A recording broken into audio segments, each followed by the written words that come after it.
Bien, en este módulo vamos a empezar a revisar las especies de contratos, las diferentes especies de contratos que contempla el Código Civil.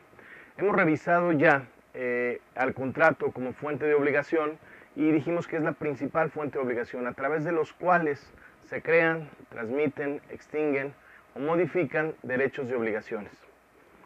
A lo largo de este módulo vamos a revisar los diferentes contratos que nos maneja el Código Civil y vamos a revisar la promesa como medio preparatorio para la existencia de los contratos.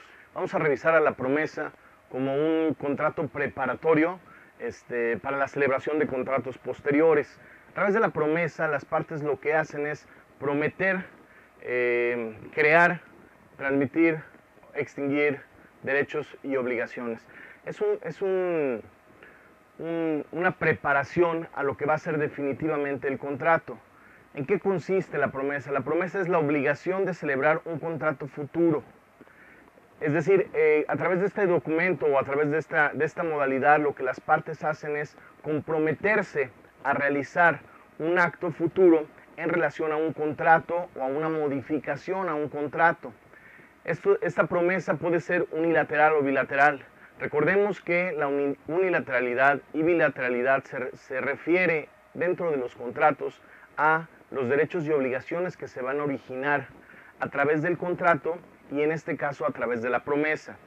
Serán unilaterales las promesas en las cuales una de las partes únicamente se comprometa a hacer algo, es decir, nazcan obligaciones en una de las partes, mientras que en la otra no nazca ningún tipo de obligación. Y serán promesas bilaterales aquellas a través de las cuales se crean derechos y obligaciones para ambas partes. Habrá obligación para las dos partes. En ese sentido, entenderemos que será una promesa bilateral. Si las obligaciones solamente son para una de las partes, estaremos ante una promesa unilateral. A través de la promesa serán origen de obligaciones de hacer, consistentes en celebrar el contrato respectivo y de acuerdo con lo ofrecido. Es decir, que el contrato de promesa o el medio preparatorio de promesa lo que hace es dar origen a una obligación de hacer, algo que se va a realizar en el futuro. Y esta obligación de hacer es muy específica. Se refiere a la obligación de celebrar el contrato respectivo de acuerdo a lo ofrecido. Lo que quiere decir que las partes se van a obligar a realizar un contrato en el futuro y dentro de esta promesa se van a establecer las cualidades o las características del contrato que se va a celebrar. Para que la promesa sea válida, es decir, que tenga los elementos necesarios para perfeccionar el contrato, recordemos que habíamos revisado dos tipos de elementos esenciales y elementos de validez.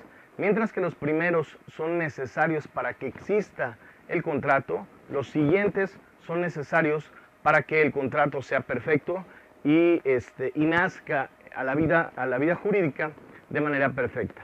En ese sentido, los elementos esenciales se darán una vez que las partes se han puesto de acuerdo en celebrar una promesa de contrato.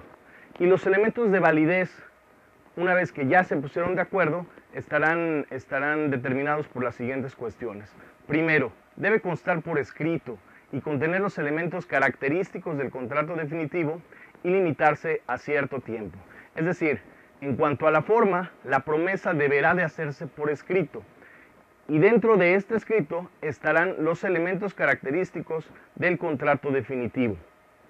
En él se deberá de detallar cuál es la obligación de celebrar el contrato y cómo se va a celebrar ese contrato.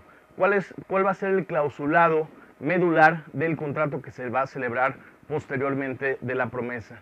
Debe de establecerse el tiempo en el cual se va a celebrar el contrato. Es decir, no podemos celebrar una promesa y dejarla abierta. Tiene que estar limitada por un tiempo perfectamente determinado.